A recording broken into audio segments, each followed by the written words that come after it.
Hereby, I open this academic ceremony in which Yoon Yang will defend the academic thesis entitled A Comparative Study of Legal Developments Concerning Platforms in the EU, US and Korea focused on abuse of dominant position and creating a level playing field.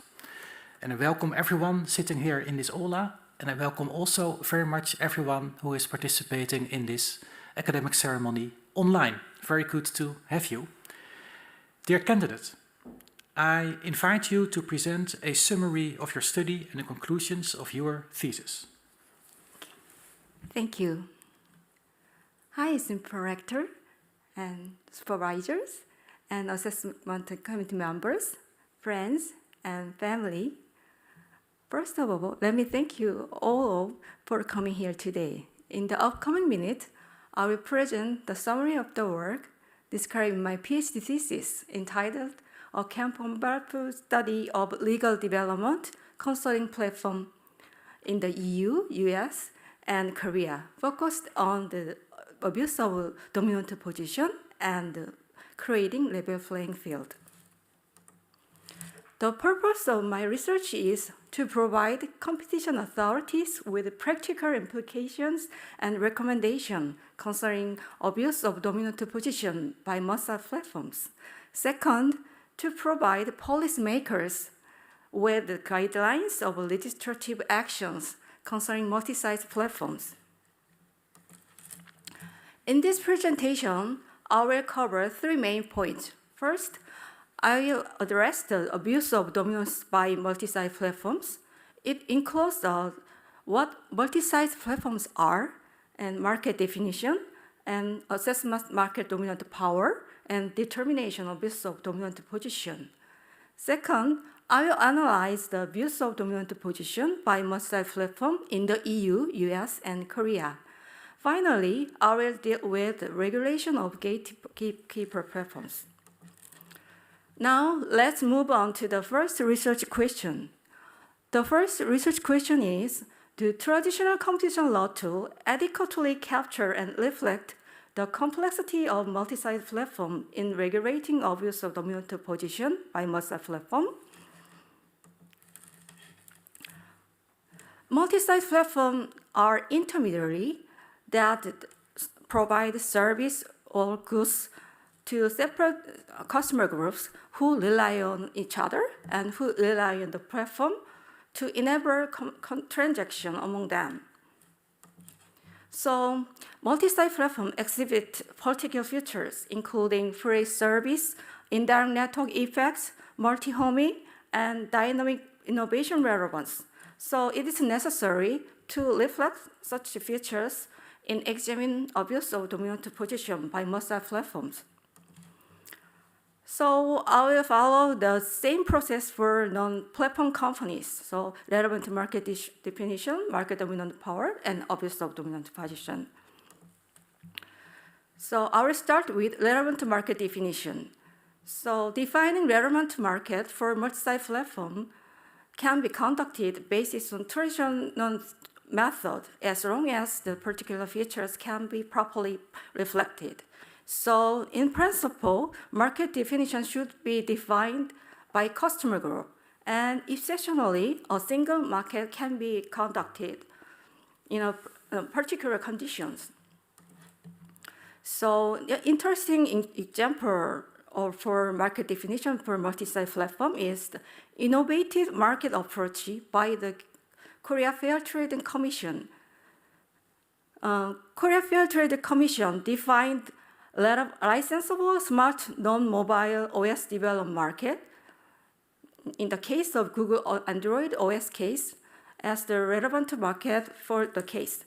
So actually, Google wanted to regulate the devices which not releases, so such as drone and robots. In that case, the Korea Fair Trade Commission is impossible to define based on the demand substitutability. So Korea Fair Trade Regulation could define the market based on the supply substitutability for innovative activities in the stage of development. With respect to the market dominant power, general indicators for market dominance assessment indicator can be applied. For example, the Lerner index, market share, and entry barrier to market can be applied. But it is necessary to modify to multi-site platform context. So for example, Lerner index can be calculated by comparing total prices and with the total marginal cost on both sides. And the specific indicator for multi-site platform, such as indirect network effects, multi-homing, should be reflected. Indirect network effect happens when there are at least two customer groups, and the utility on one group grows as the other group grows. So the indirect network effect can be a negative or positive indicator for market power, depending on the situation the multi-site platform encounters. Multi-homing happens when the users join the several platforms at the same time. In general, multi-homing can be a negative indicator for market power. With respect to the abuse of market dominant position, common criteria for non-platform companies can be applied. But for the multi-site platform, it's necessary the conduct should be interpreted in light of the significance of the conduct in a market. For example, multi-site platforms are expanding their business area by means of aggressive M&A, and the data withheld by multi-site platform can play a crucial role to ensure competitiveness in adjacent market or in future market. So it is very necessary to interpret the conduct in terms of political and economic and social influence. The next research question is, are there any differences in the enforcement of competition law concerning abuse of dominant position by multi-site platform among the EU, US, and Korea? If so, would it be appropriate and reasonable to recommend regulatory guidelines for addressing the abuse of dominant position to the competition authority in 3 jurisdictions? In the EU, the most market dominant companies were state-run firms and were privatized. So many cases dealing with the market dominance were dealt based on the special responsibility with strong regulation and guidance. On the other hand, in the US, the most market dominant firm has grown to that position by means of expansion and M&A. So the US has favored the corporate giant and implement the policies aimed at innovation and efficiency to increase consumer welfare. Korean competition law is influenced by the EU law and at the same influenced by the US antitrust law. So the features from the EU and the US are integrated into Korean competition law. So it is very difficult to identify the consensus and unified stance among the EU, US, and Korea due to the different historical background on market dominance. However, I believe that consensus for the gatekeeper platforms is necessary to copy the multi-site platform, because the multi-site platforms try to standardize the lifestyle, the people all over the world. So common guidelines is necessary, and sometimes the joint fact-finding investigation among the competition authority can be considered to copy the information asymmetry in digital market. The third research question is, are there any limitations within current competition law that regulate the abuse of dominant position by multi-site platforms? If such a limitation exists, should the competition authorities and policymakers in each jurisdiction introduce additional legislative measures targeting platforms acting as gatekeepers to address these regulatory gaps and ensure a level playing field? I believe there are several limitations within the current competition law tools. The first limitation is the tilted playing ground. Ensuring a level playing field is a prerequisite for meeting other criteria such as fair competition and consumer welfare, etc. So regarding level playing field, you can think the gatekeeper platforms. To understand gatekeeper platforms, you can imagine the first participant in the Netflix drama Squid Game.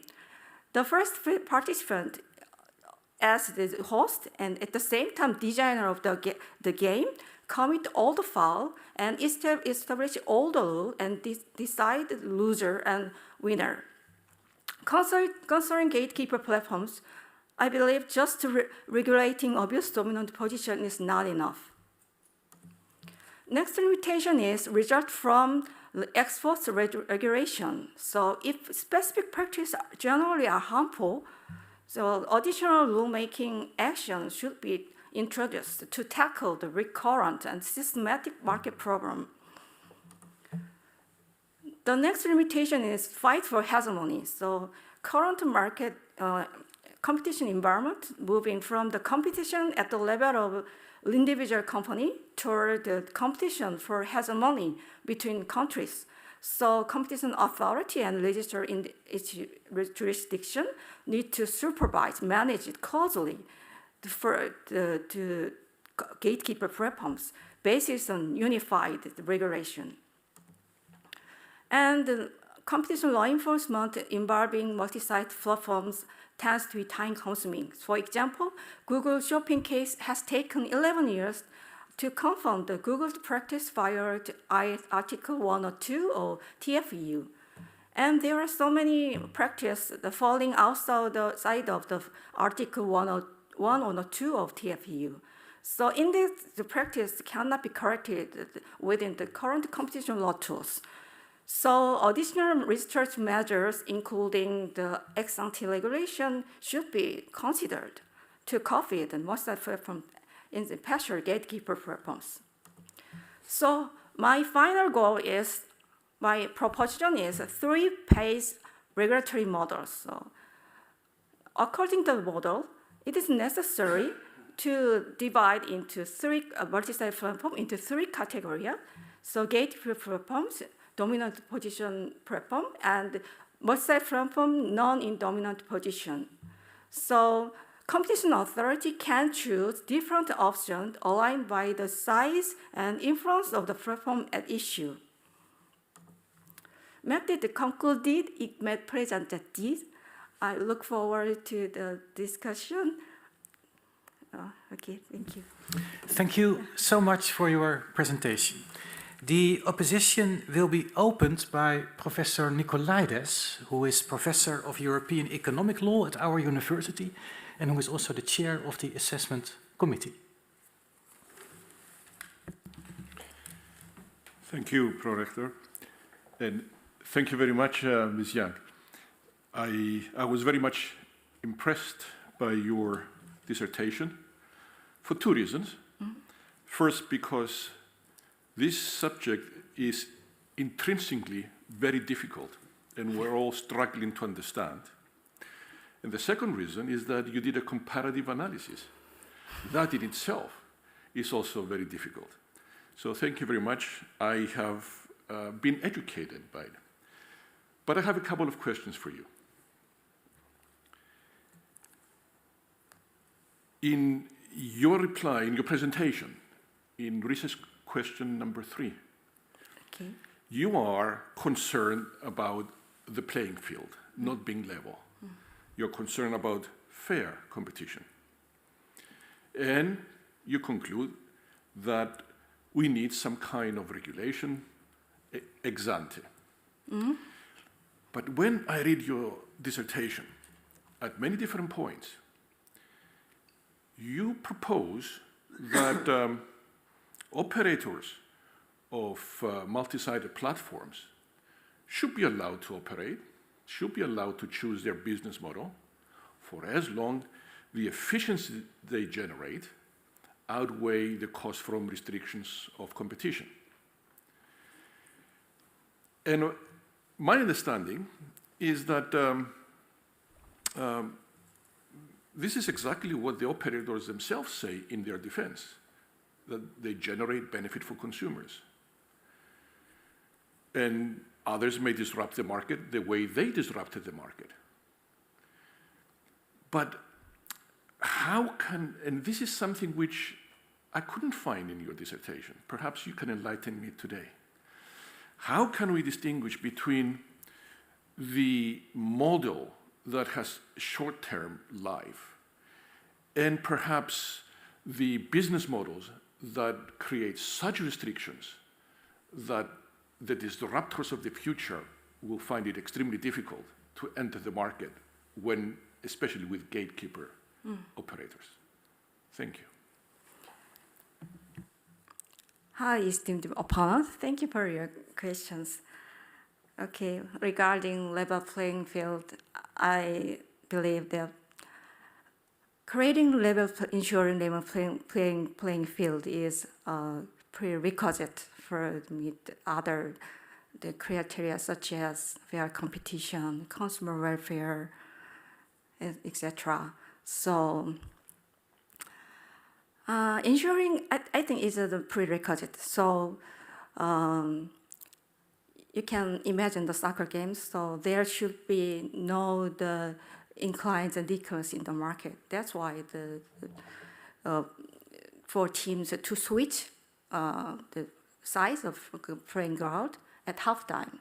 So when the level playing is even in a playing field, it is very difficult to compete with the gatekeeper firms. So I believe that you mentioned that it is very hard to imagine and anticipate the future research about future things. But anyway, we don't know at all the future. So, for example, I know that the realize that it is very urgent things because I realized that I'm writing PhD thesis concerning obvious dominant position such as Google. But I realized that it is difficult, it is impossible for me to write one sentence for a single day without Google.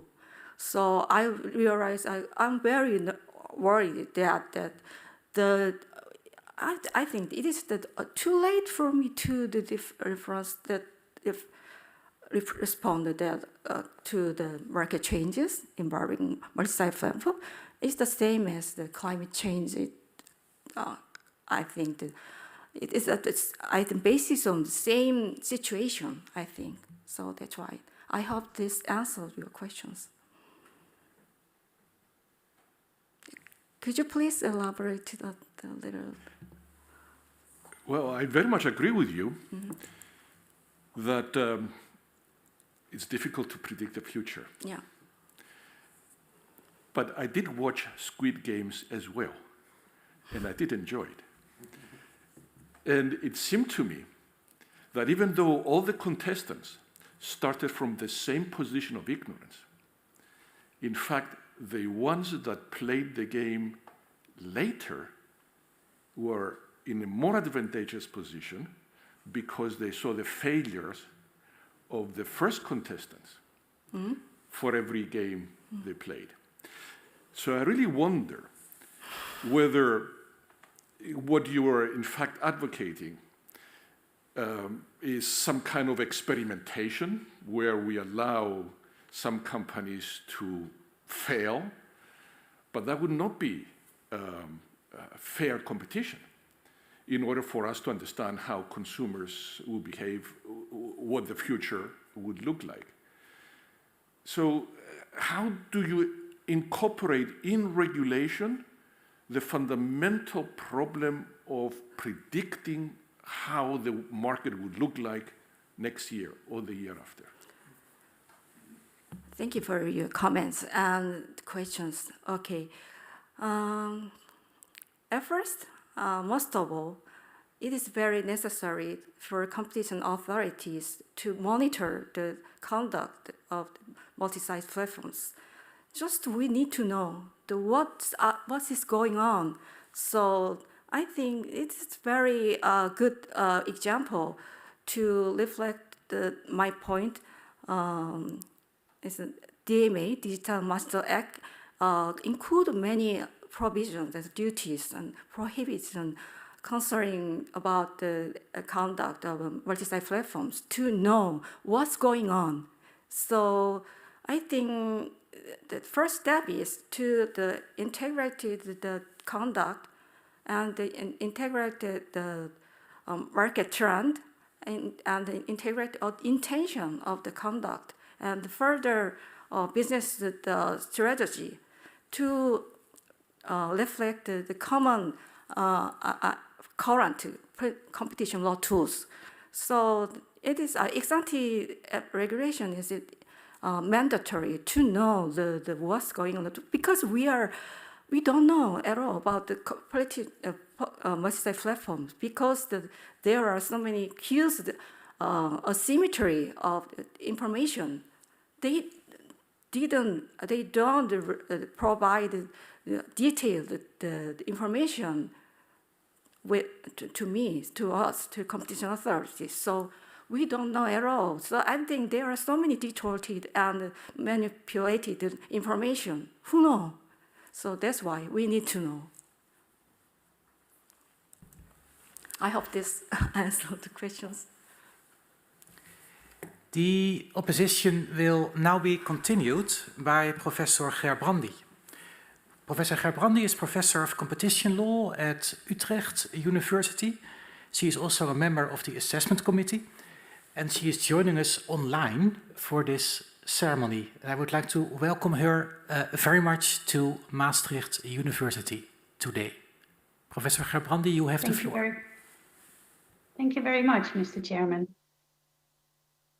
Dear candidate, first of all, let me add my compliments. You have written a dissertation that is rich in knowledge and analysis, and I enjoyed reading it very much and learned a lot about the system of competition law, the Korean one that I was not familiar with. I also like very much that ultimately you propose your three-pronged model for competition agencies to deal with platform companies. But I do have a question, of course. I have several questions, actually. And one of them relates indirectly to that model. It is a question about the normative foundation of your research. If I look at your research as a coherent whole, I see that there are mostly implicit assumptions that feed into your final conclusions and recommendations. One of those assumptions, and you allude to it also in your proposition 2, is that because gatekeeper platforms have the same business model all across the world, all competition authorities should use your three-pronged model and aim for coherence and application of competition law. But it seems to me that is not consistent with your statement or your proposition 7, which says all laws are tied to context of society. So my counter proposition would be, even if business models are the same, there is no overriding normative foundation for all competition authorities to use the same approach and the same regulation model, not only because the gatekeeping function might change, but also cultural use of platform services will be different, and the political normative weighing of whether a certain practice it can be labeled as harmful will also be different. So I would like you to explain why you would agree or disagree with my proposition and say a little bit more about the normative foundation for arguing that your model applies across all jurisdictions. Dear esteemed opponent, thank you for your comments and questions. Okay, I totally agree with your opinion. So there is necessity to divide into two categories: the multi-site platform in general and the gatekeeper platforms. I totally agree with your opinion because the laws are typically different. The laws reflected the history and it's kind of combination of the history, culture, and society and natural environment. So laws should be different. But yeah, so same ideas apply to the multi-site platform in a dominant position, but not gatekeeper platforms. So it is necessary to interpret the same conduct based on the different idea, with different approach by competition authority in each jurisdiction. So, but for the gatekeeper platforms, I just suggest the model and the standard to criteria indicator to determine this is the views of the dominant position. So, for example, general indicator is the duration or nature of the conduct, or some kind of the competitor, number of competitor, impact on consumer welfare, impact on diversity of the product or something. It's a general indicator. But for multi-site platform acting as a gatekeeper platform, need to be for that kind of need to apply the different categories. So for example, time. So we should notice the degree of coercion to be reached the time. So I just want to approach suggest the principle and indicator, common indicator. What should we know? The interpretation should be different by the competition authority. So same conduct should be interpreted different. So in Korea, the abusive conduct by the Google can be interpreted not abusive dominant position case. But in the EU, the same conduct should be interpreted as the abusive conduct. Depends on the situation. So I just want to say, it's first the common laws indicators. So competition authority should consider that common criteria to determine the abuse of dominant position by multi-site platform. I hope this answered your questions. Yeah, if I may, Mr. Chairperson, I can't see you at the moment, so I'll just continue until. Yes, please do. So, but I think it's very interesting, your answer, and I really like it. I think that I have a different opinion on the distinction between common indicators that you seem to say are factual and valid in all countries, and the application of the law. To choose the indicators is part of the interpretation of the law. So it seems to me that you draw a distinction that might not be there in reality. Now, I agree with you about sharing information, but that's a factual thing. Sharing what you know across the world is a wonderful idea.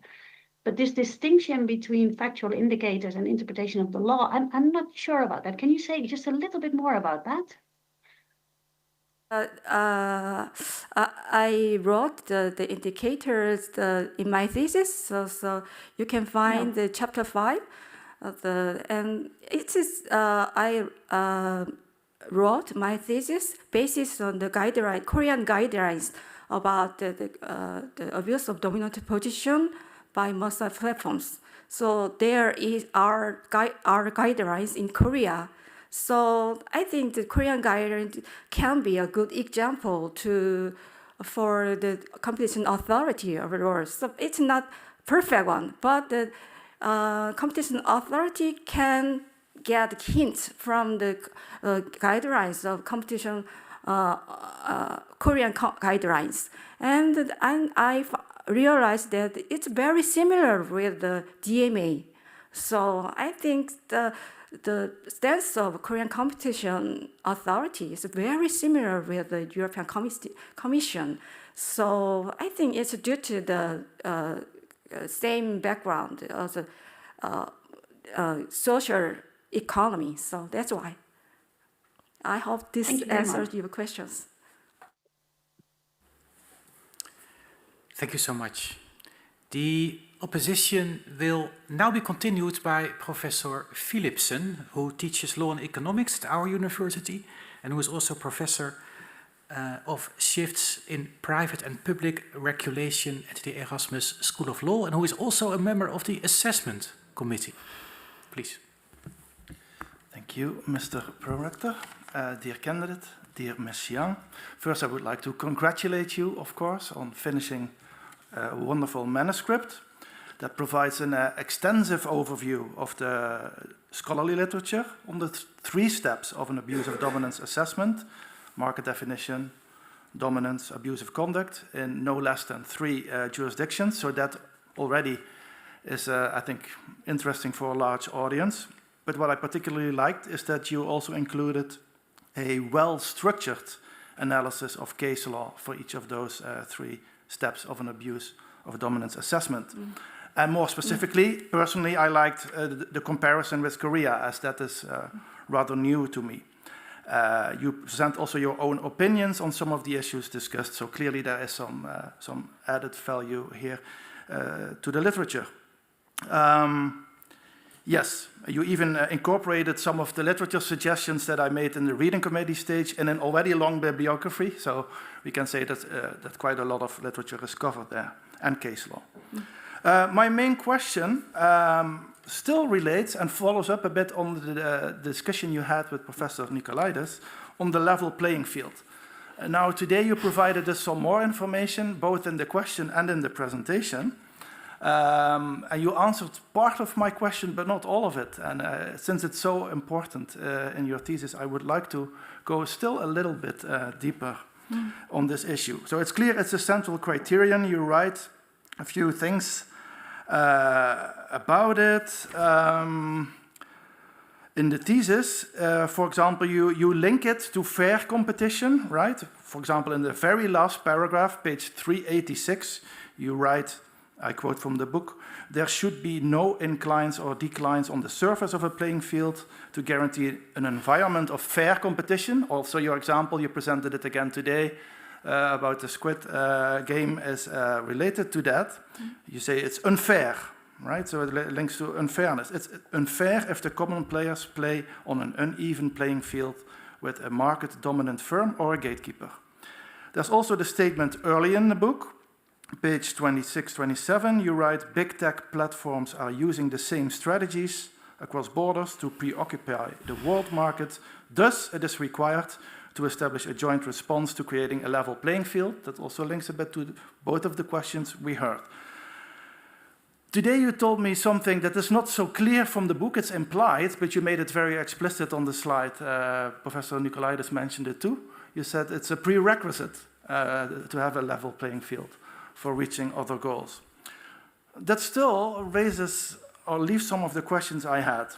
The original question I wanted to ask you, and I still ask it again, even though you answered it partially, is what is it? What is leveling the playing field? And I ask it slightly differently. Is it similar to protection of fair competition, or is it something else? Because in the book you seem to say it's linked, and now you say it's a prerequisite. Of course, we know this criterion also from EU competition law, right? Leveling the playing field then links to creating an internal market that prevents artificial barriers to competition. So maybe it's similar to that. So is it similar to that concept that the EU uses? So still, what is it a different goal? Or is it really a prerequisite? So it doesn't link to competition law goals. So that brings me to the final, and all these questions are related. Question from the competition law perspective. Then if you say it's a prerequisite, it means only ex-ante regulation covers it, if I interpret you correctly. So it's not something that competition agencies should focus on specifically. Am I correct? Yes or no? So can you, in short, enlighten us on the relationship between the goals in competition law and leveling the playing field, going a little bit deeper than what you already did in the earlier questions. Thank you in advance. Highly esteemed opponent, thank you for your questions and comments. Okay, level playing field. Yeah, it's. I think it's beyond totally, definitely beyond the current competition law tools. So I think competition law tools, current competition law tools, and I'm not sure what it will be that there will be, should be the further research on the level playing field. But anyway, the ensuring level playing field, I think it depends on the registrators. Registrators can choose what the criteria, what the ultimate law, ultimate goal of our norm and our society. They can regulate, they can define, they can suggest, they can decide. So it depends on the regulator. So registrators can choose the level playing, the means for level playing field as a criteria for the for create the level playing field. It is possible scenarios. So as I told you before, our situation is beyond our expectation. So we all know that, realize that the competition law enforcement is not sufficient to cope with multi-site platforms and AI and something like the technology things. We don't know. Everybody knows. So I think additional rule-making actions, including ex-ante regulation, is necessary to cope with to create a level playing field. So I think we can choose competition authority can choose competition law tools. At the same time, the new rules for the level playing field, and I think it's the same idea. So there, I propose the 3 pages model. So in terms of the multi-site platforms, so gatekeeper platforms, ex-ante regulation, kind of the beyond the competition law tools you mentioned, and the abuse of dominant position regulation, and unfair trade practice regulation. So for the gatekeeper purposes, 3 regulation can be applied. But just the multi-site platform, not in a dominant position, we can just apply the unfair trade practice regulation. So that's it. So it depends on the size, on the influence of the platform. So I believe that legislators will choose in the future, or I think that the EU is the first one to regulate the gatekeeper platforms, but we Korean follow the same trends. And so I think it is mandatory to regulate the kind of platforms by means of different rules, different methods. I hope this answers your questions. The opposition will now be continued by Professor Brekam, who is judge at the General Court of the European Union and also endowed professor of digitalization and EU law at our university. I'm very happy to give her the floor. Thank you very much, Mr. Prorector. And also thank you very much, Ms. Young, for your excellent thesis. Not only is your thesis an excellent piece of academic work, it is also extremely topical given the recent adoption of the Digital Markets Act and Digital Services Act. My question relates to the doctrine of essential facilities that you also partially address in your thesis. On page 299, you analyze this doctrine. In today's data-driven economy, where processing of large scales of different data grants an enormous comparative advantage, the possession of this data can potentially also be seen as an essential facility to participate in the competition, especially in cases where data as an input is difficult to obtain or difficult to collect. And since the essential facilities doctrine was developed before the digital transition that we are witnessing today, where big data and the power to process it gives enormous competitive advantage, I have 3 questions of how we can update this essential facilities doctrine. The first question is rather a general question.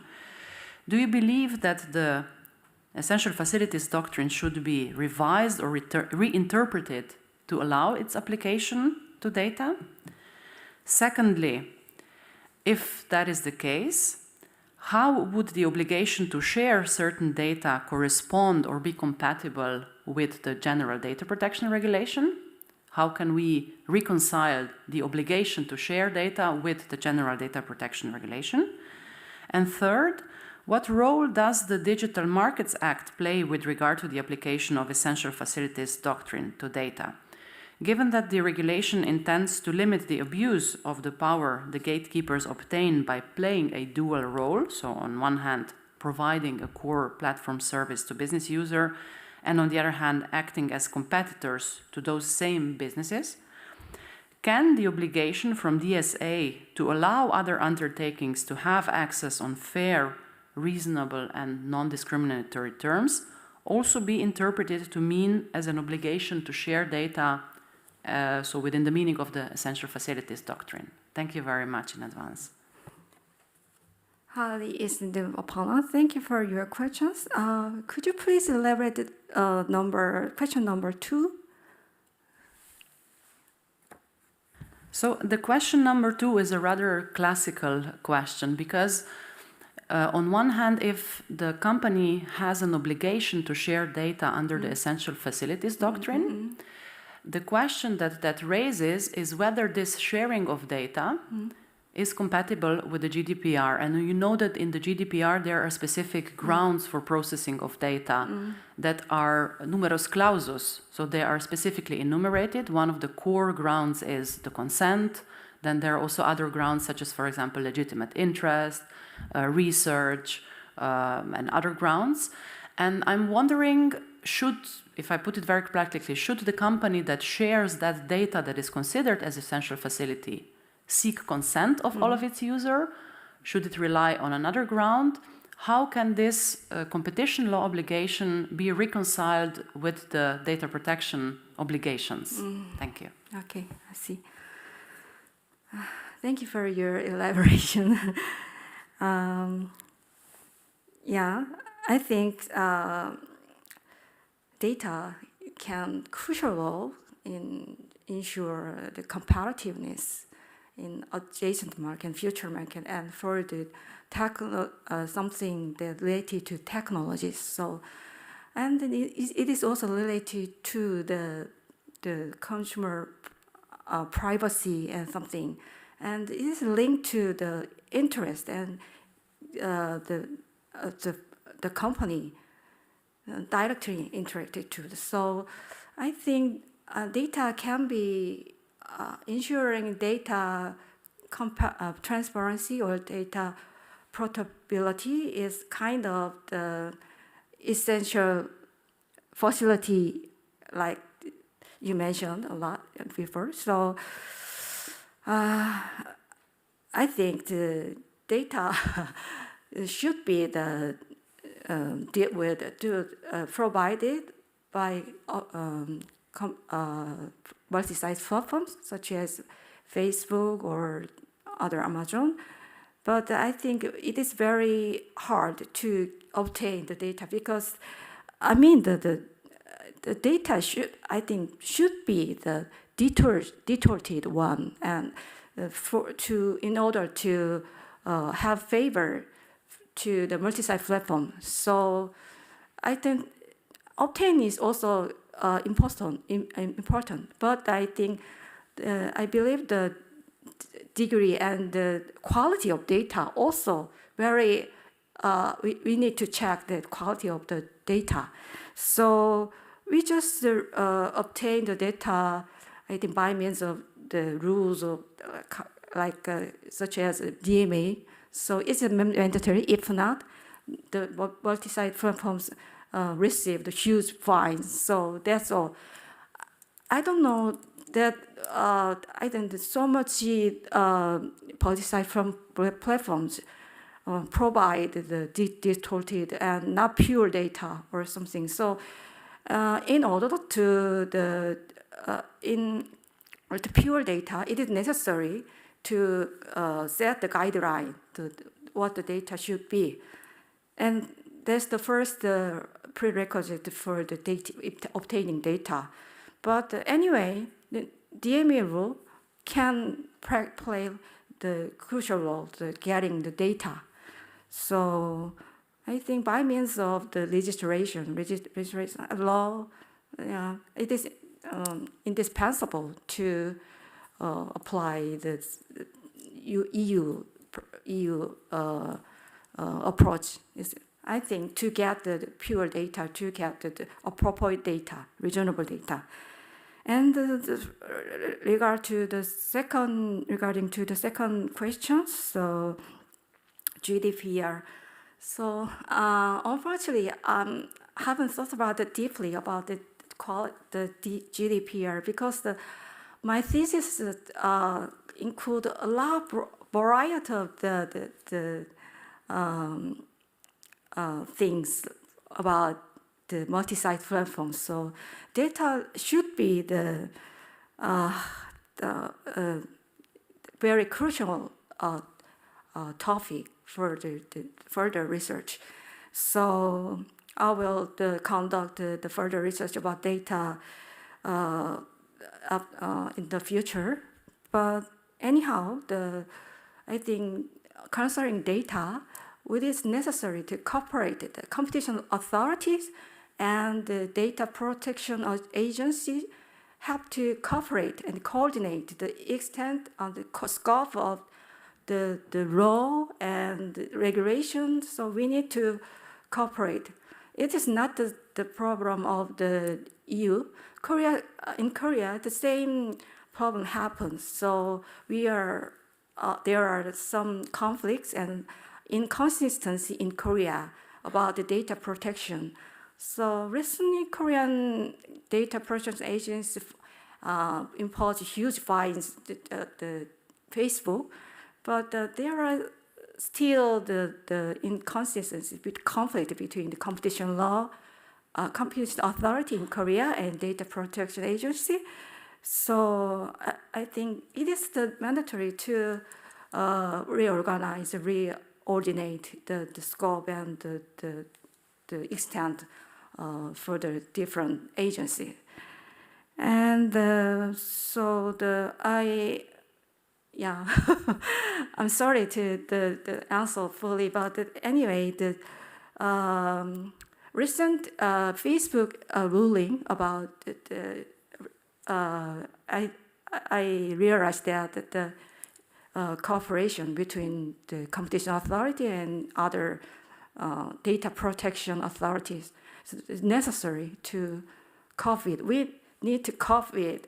We need to cooperate to cooperate the big monsters, I think. So I hope this answered your questions. Are you satisfied with the answer?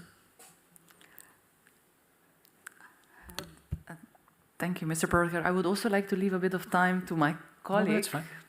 Thank you. Thank you so much. In that case, the opposition will be continued by Professor Mélin, who teaches European law at our university. You have the floor. Thank you, Mr. Prorector. Dear candidate, first my compliments for the manuscript. I joined the comments of the committee on the complexity of the issue that you look at from the various jurisdictions that you have, but also, and that was highlighted in the question, the subject matter is constantly evolving, which means that it's difficult to include all the developments. In your presentation, but also in the book and in the proposition, you highlight that there are limits to controlling multi-sided platforms by using the abuse of dominant position. And you highlight some alternatives. In your presentation, you mentioned some. I would like you to elaborate on those alternative methods for regulating anti-competitive behavior outside the abuse of dominant position. So what are the advantages of those alternatives, and are they really substitute for competition law tools? Thank you. Dear highly esteemed opponent, thank you for your question and comments. You mentioned that I understand that you mentioned the unfair trade practice, right? It's a kind of things that falling outside the abuse of dominant positions. So I think you could also include the DMA. DMA. Well, question to you: are those alternatives outside competition law? Could you please elaborate? I cannot understand your questions. Well, if I'm not mistaken, for example, the DMA is a tool that is not a competition law tool. So No. I think I don't. DMA is not just the competition law tools. So as I mentioned before, it's beyond the competition law tools. So it included many social norms, such as the protection of the personal data and information. So I think we need to beyond the competition law tools. So we don't need to just focus on the consumer welfare like the U.S. competition authorities adhere to the consumer welfare. So if we adhere to the current competition law tool, we cannot cope with the website platforms who that are operating and the emerging the market area. I don't know exactly what the next proposition, next future will be, but website platform will dominate our lives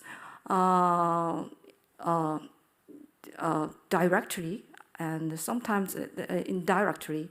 So I think DMA is not just the competition law tools, and it's beyond it's not the same thing. We need to apply not only DMA and also competition law and I don't know the alternative rules.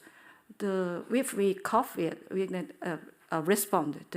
We are on predictable market changes. So that's why it's very. I think it's very similar to the AI regulations. So the US and EU are faced by the AI regulation dilemma. So I read the article about that the EU try to make the regulation for AI rule, but some European people are worried about that they are keep behind the US because they are just adhere to the regulation of AI things. So it's very complicated and the things to solve. So we need to be conscious, and there are so many.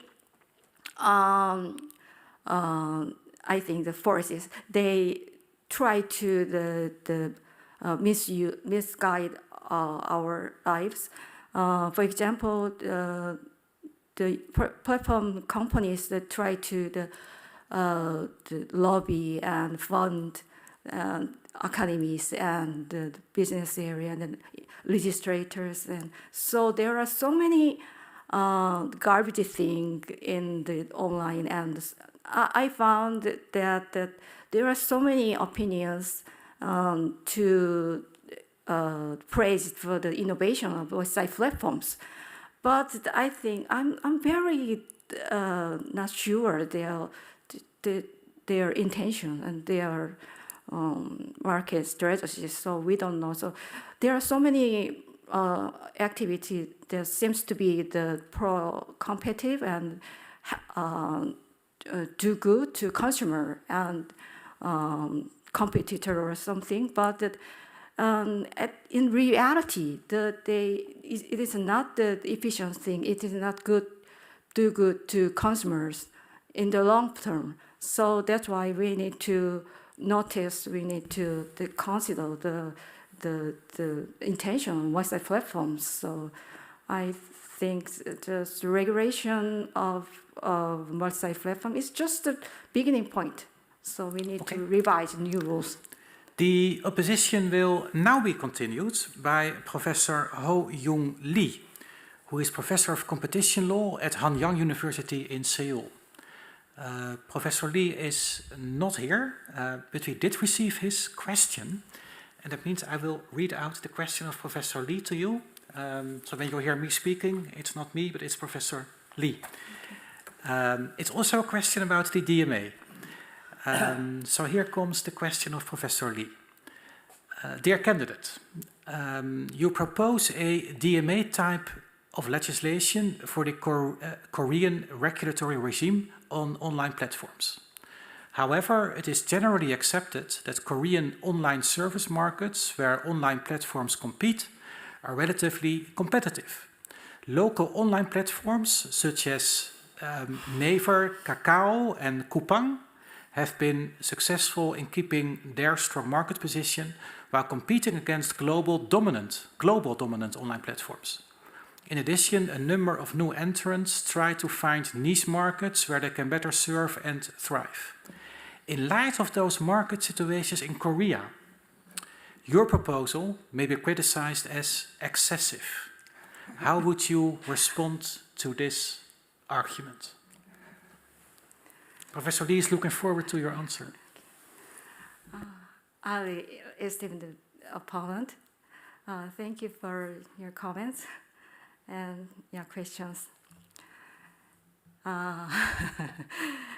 Yeah, I know that my question, my thesis is too drastic things. So, in terms of many Korean platforms that are working effectively and well, so my suggestion will be not comfortable to them.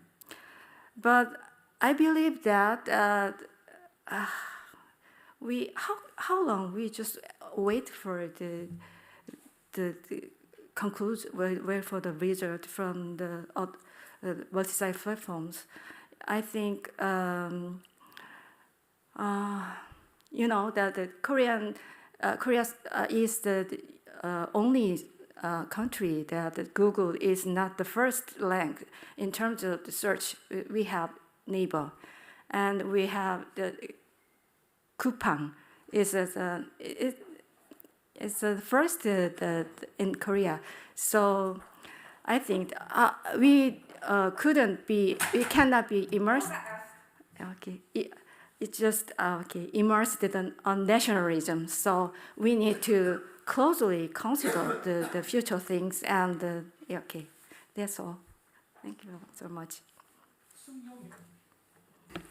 Soon Yoon, the time appointed for defending your thesis has passed. The degree committee will now withdraw to discuss the quality of your thesis and the quality of your defense. And I request that you and your company await the results of our deliberations at our return here in this room.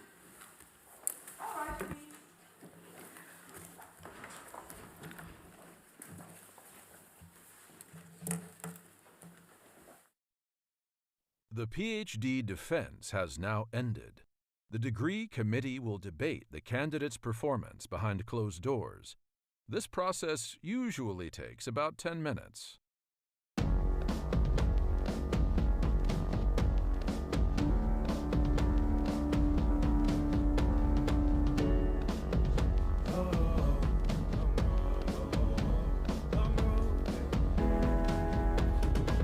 Long road to the south side. 7 miles in my rearview mirror, I know what it felt like. My goals only getting clearer, east side to the west side.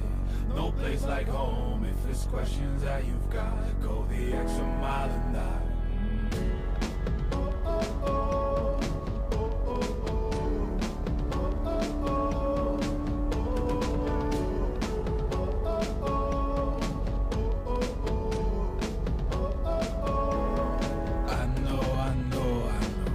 On the line, I know you know that I can't read your mind. Years can't fly by now, don't waste all your time. 'Cause I'll go the extra mile. Long road to the south side, 10 miles in my rearview mirror. I know what it felt like. My goal's only getting clearer. East side to the west side, no place like home. If it's questions that you've got, go the extra mile and die. On the dash, got my laces tied. Long road, I don't waste no time.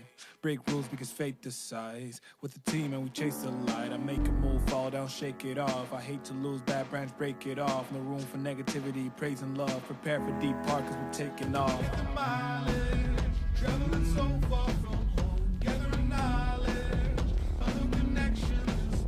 I put the time in to get everything I ever hoped for. It's a challenge and we all in. It's a better future that we go for.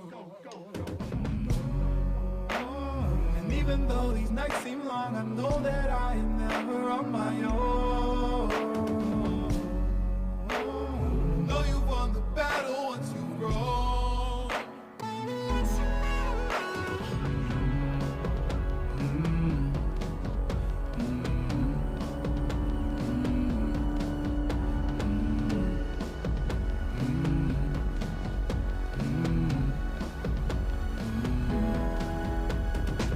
Long road to the south side, 10 miles in my rearview mirror. I know what it felt like. My goal's only getting clearer. East side to the west side, no place like home. If it's questions that you've got, go the extra mile and die. Long road to the south side, 10 miles in my rearview mirror. I know what it felt like. My goal's only getting clearer. East side to the west side, no place like home. If it's questions that you've got, go the extra mile and die.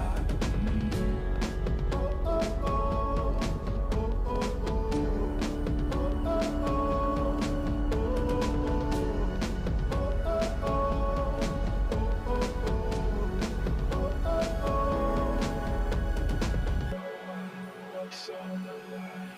I know you know that I can't read your mind. Years can't fly by now, don't waste all your time. Cause I'll go the extra mile.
나중에 시작한다.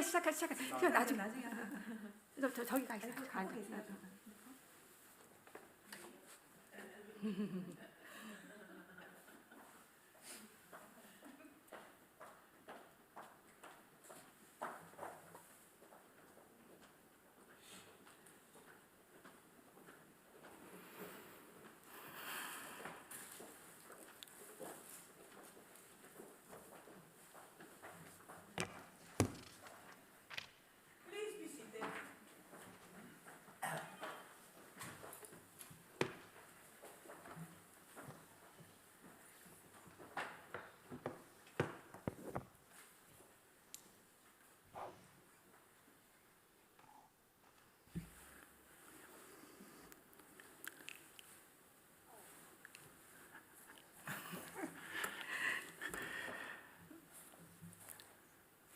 Soon Young.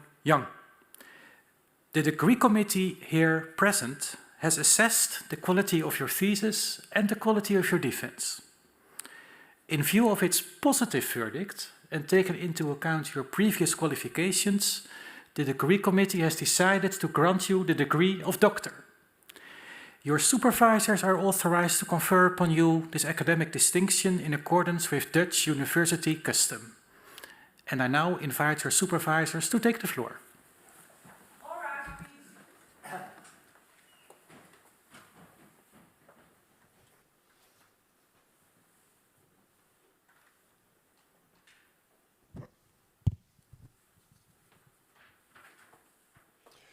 Do you promise to work in accordance with the principles of scientific integrity at all times, to be careful and honest, transparent, independent, and responsible? I promise.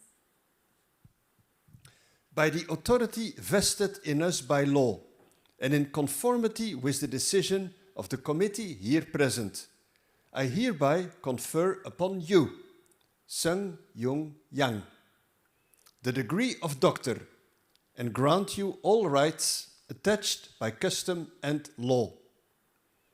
As evidence of this, Professor Schneider will now present you with the degree certificate, signed by the rector, the secretary, and the other members of the committee, affixed with the official seal of the university.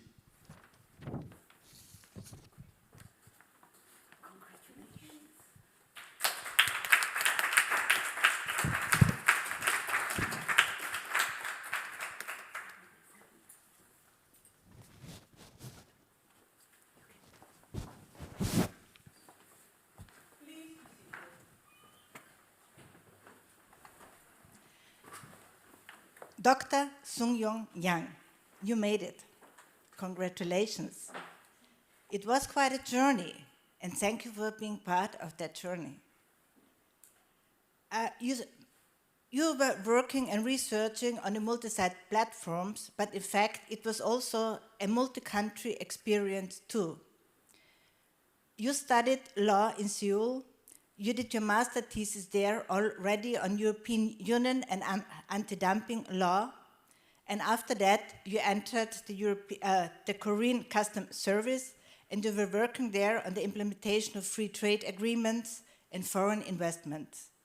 You kept your interest in the European Union. In 2013, you applied and you received a governmental long-term fellowship for overseas studies from the Korean government, and that is how you came to Europe, to Brussels. You started to do your Euromaster at the VUB in 2014, and that is where we have met for the first time. You did your master thesis with me, and it was on leniency programs and the interaction between private cartel damages. It's still a hot topic today, and you successfully received the master. At that time, we in Europe, we started to think about how to regulate the big techs. So we were launching a number of studies, and we did a lot of research. But the beauty of you being in Europe was that we got access to the Korean developments and the Korean case law on this. So that is where the topic of your PhD thesis was born. Since 2016, you have been working on your PhD thesis, and you moved in between. So first, you were in Brussels, then you moved to Paris, then you moved back to Seoul, and today you're here in Maastricht in the Netherlands. So this is quite a journey. Two things I remember very well from the personal contacts and conversation which we have had. And the first conversation was about that you were saying that European educational system is less stress. So today your son cannot be with us because he is in Paris preparing his exam to get access to the Grand École. I assure you, in Europe we have stress too. So you see this.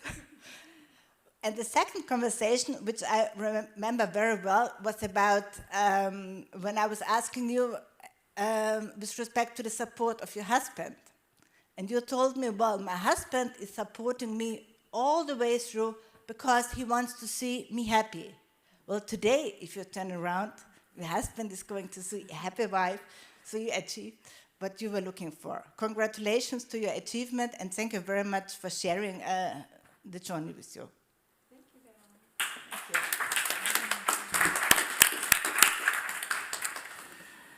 Thank you. Dear Dr. Young, Tsukayayo, on behalf of Maastricht University and its Faculty of Law, I congratulate you on the degree that you just acquired. We were very much pleased that you obtained the doctor's degree here at our university. As you know, it's the highest degree that we have available. So also on behalf of our university, many congratulations to you, to your husband, to all your family and friends, to your other paranymphs, and to your supervisors. And to everyone present here in the aula and everyone watching this ceremony online. I still have one practical remark because we're going to do something special to celebrate, which is we're going to make a photo of you with your paranymphs, with your supervisors, with the committee, also including Professor Gerbrandi, who will be in the photo online. And after that photo is taken, I'm sure we have a photographer here, as we already noted. As soon as the photo is taken, there's also an opportunity to congratulate you right here in this room for everyone who is present here. And to everyone watching the ceremony online, I would suggest that you also propose a toast to our young doctor. And with that, I officially close this academic ceremony. Thank you.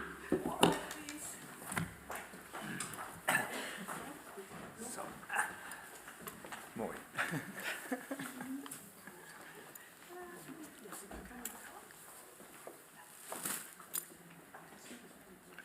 Recording stopped.